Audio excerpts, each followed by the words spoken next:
राजगढ़ गीता का 11वां श्लोक। ऐसा समझना चाहिए कि पूर्वकृत कर्मानुसार बने हुए स्वभाव से ही प्राणियों की वर्तमान प्रवृत्तियां प्रकट हुई हैं। अतः समस्त प्रजा स्वभाव में ही तत्पर है, उनका कोई दूसरा आश्रय नहीं है। इस रहस्य को समझकर मनुष्य को किसी भी परिस्थिति में संतुष्ट नहीं होना चाहिए। तो पूछ रहे हैं कि स्वभाव तो सबका एक ही है, तो फिर कर्म से स्वभाव कैसे बनता है, कृपया स्पष्ट करें। नहीं, इस श्लोक के संदर्भ में जिसको स्वभाव बोला गया है वो आपका मन है। आपके चुनावों से, आपके कर्मों से और कर्मफल से आपका मन बनता है। ठीक है, उसको यहाँ पर स्वभाव बोला गया है। बोला गया है समस्त प्रजा स्वभाव में ही तत्पर है, उनका दूसरा कोई आश्रय नहीं है। सब लोग अपने अपने संस्कारों के हिसाब से काम कर रहे हैं, उन्हीं संस्कारों को यहाँ पर स्वभाव बोल दिया गया है। फिर आगे कहा है इसीलिए कि इस रहस्य को समझकर मनुष्य को किसी भी परिस्थिति में संतुष्ट नहीं होना चाहिए। मतलब कि जो बाहरी प्रभाव हैं, परिस्थितियाँ हैं, बाहर की स्थितियाँ हैं, इनमें संतोष मत खोजने लग जाना। संतोष बाहर नहीं मिलेगा। ठीक है, तो परिस्थिति के माध्यम से संतुष्टि मत खोजने की कोशिश करना। संतुष्टि अंतः स्थिति में मिलेगी, परिस्थिति में नहीं। तो ये है, कर्म से स्वभाव नहीं बनता। बिल्कुल आपने ठीक बोला, स्वभाव किसी चीज से नहीं बनता। स्वभाव न किसी चीज से बनता है, न स्वभाव किसी चीज से नष्ट हो सकता है, न बढ़ता है, न घटता है, न प्रभावित होता है, न उसकी बात की जा सकती है। शांति, मौन, पूर्णता, शून्यता, ये सब शब्द हैं जो स्वभाव को इंगित करने के लिए प्रयुक्त होते हैं। राजगढ़ गीता 15वां श्लोक। पृथ्वी पर जितने भी स्थावर जंगम प्राणी हैं, उन सब की मृत्यु मुझे स्पष्ट दिखाई दे रही है। तो कह रहे हैं कि मृत्यु अटल है, पर मेरे मन की हरकतों और योजनाओं को देखकर पता चलता है कि मेरे मन ने मृत्यु को स्वीकार नहीं किया है। मुझ में धर्म के प्रति कोई जल्दी, आकस्मिकता, सेंस ऑफ एमरजेंसी दिखाई नहीं पड़ रही है। मुझसे क्या भूल हो रही है, कृपया मार्गदर्शन करें। वो वही भूल हो रही है कि मृत्यु को आप बौद्धिक रूप से, सैद्धांतिक रूप से अटल तो मानते हो, ये तो मानते हो बेशक कि मौत निश्चित है, पर ये मानते हो कि मौत भविष्य में निश्चित है। इतनी तो तुमने कृपा करी कि मान लिया कि मौत अटल है, तय है, निश्चित है।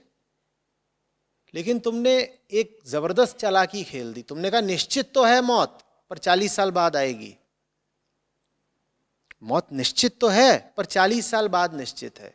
अभी तो हम जवान हैं, अभी तो हम जिंदा दिल हैं। तुमने ये नहीं देखा कि तुम प्रतिपल मरे हुए हो। जो देख लेता है कि वो प्रतिपल मरा हुआ है, उसको फिर पूर्ण मृत्यु मिल जाती है, और पूर्ण मृत्यु मृत्यु से मुक्ति है। मृत्यु से मुक्ति मृत्यु के तथ्य को झुठला कर नहीं मिलेगी। मौत की ओर पीठ करने से मौत से मुक्ति नहीं मिल जाती। मौत का समग्र स्वीकार तुम्हें मौत से मुक्ति दे देता है। वही महामृत्यु कहलाती है। महामृत्यु महाजीवन में प्रवेश होता है, अमरता होती है। फिर वो जिसकी महामृत्यु हो गई, अब वो मरेगा कैसे? संतों ने चुटकी ली है।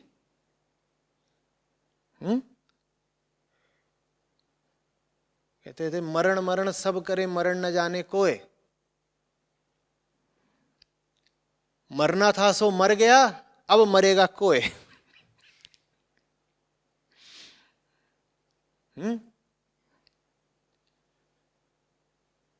समझ में आ रही है बात?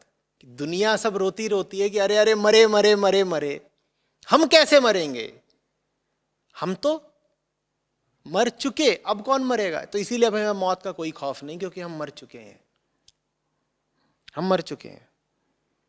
मरना था सो मर चुका, अब मरेगा कोई। हमारी जिंदगी मौत के साए तले बीतती है, क्योंकि हम मौत को स्वीकार ही नहीं करते। ऐसा नहीं है कि तुम्हें खास तौर पर जा करके यत्न करके मरना पड़ेगा, नहीं बाबा, तुम मरे हुए हो, तुम्हें बस ईमानदारी पूर्वक मानना है कि तुम मरे हुए हो। मरे हुए हो ना माने आत्मा से न जीना, सिर्फ वहीं पर तो जीवन है ना, सिर्फ वहीं पर तो मैं मौजूद है ना। तुम ये कहते भी हो कि मैं जिंदा हूं, तो वास्तव में तुम ये कह रहे होते हो मैं हूं, ठीक है। जब कोई मर जाता है तो उसके लिए क्या कहते हो, नहीं रहे, यही कहते हो ना, नहीं रहे, फलाने नहीं रहे। जो होते हैं जिनको तुम जिंदा कहते हो उनके लिए कहते हैं वो अभी हैं, नहीं अभी हैं। तो अपने होने के लिए, अपने जीवन के लिए तुम ऐसा ही कहोगे ना, मैं हूं। मैं माने कौन, मैं माने कौन। मैं का अर्थ है अगर तुम्हारे ऊपर पड़ी हुई मुर्दा परतें तो तुम नहीं हो ना। मैं हूं का मतलब है कि जो असली मैं हो तुम वो हो, जो तुम वाकई हो, अगर तुम वो हो तो तुम हो, नहीं तो तुम नहीं हो।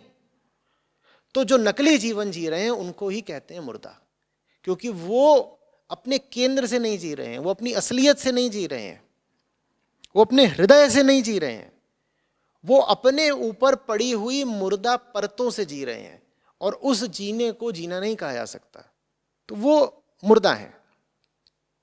समझ में आ रही बात। लेकिन ये मानने के लिए बड़ा कलेजा चाहिए, अहंकार को बड़ी चोट लगती है, क्योंकि हमने तो अपने आप को यही बताया हुआ है कि मैं हूं, जबकि तुम हो नहीं। तुम एक चलती फिरती मशीन जैसे हो, उड़ती धूल जैसे हो, बहती हवा जैसे हो, जो गति तो कर रही है पर जिसकी गति में कोई चेतना नहीं है, जिसकी गति में कोई केंद्रीयता नहीं है।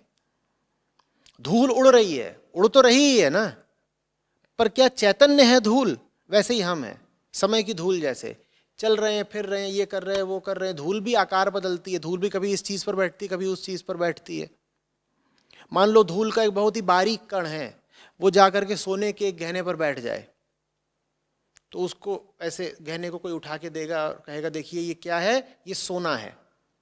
और उस सोने में क्या शामिल हो गई है, धूल भी। तो धूल भी क्या कहला रही है, ऐसे ही हम हैं।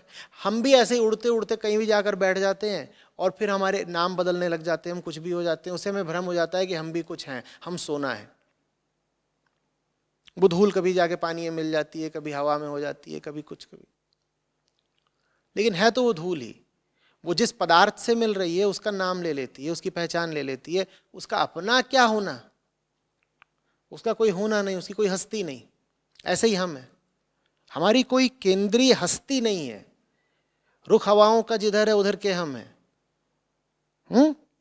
अपनी मर्जी से कहां किधर के हम हैं, ऐसी हमारी हालत है। अब ऐसों को तुम जिंदा बोलोगे क्या। इसलिए तुमको न तो जीवन निस्सार समझ में आता है, न तुम इस निस्सार जीवन से मुक्ति पाते हो। आ रही बात समझ में।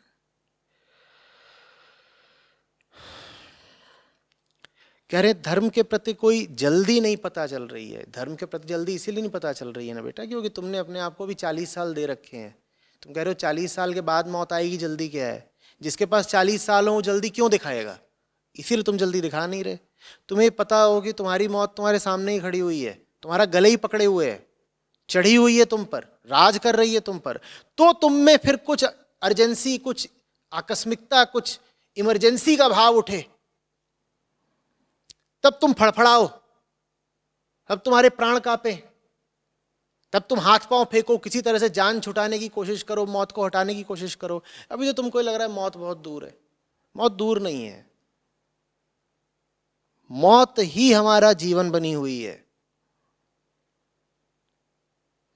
ये अगर देखोगे साफ साफ, देखते चलोगे साफ साफ, तो फिर धर्म के प्रति त्वरा तुम में निश्चित आएगी। तब तुम कहोगे तत्काल मुझे अध्यात्म चाहिए, 40 साल बाद नहीं, अभी चाहिए। इसी पल।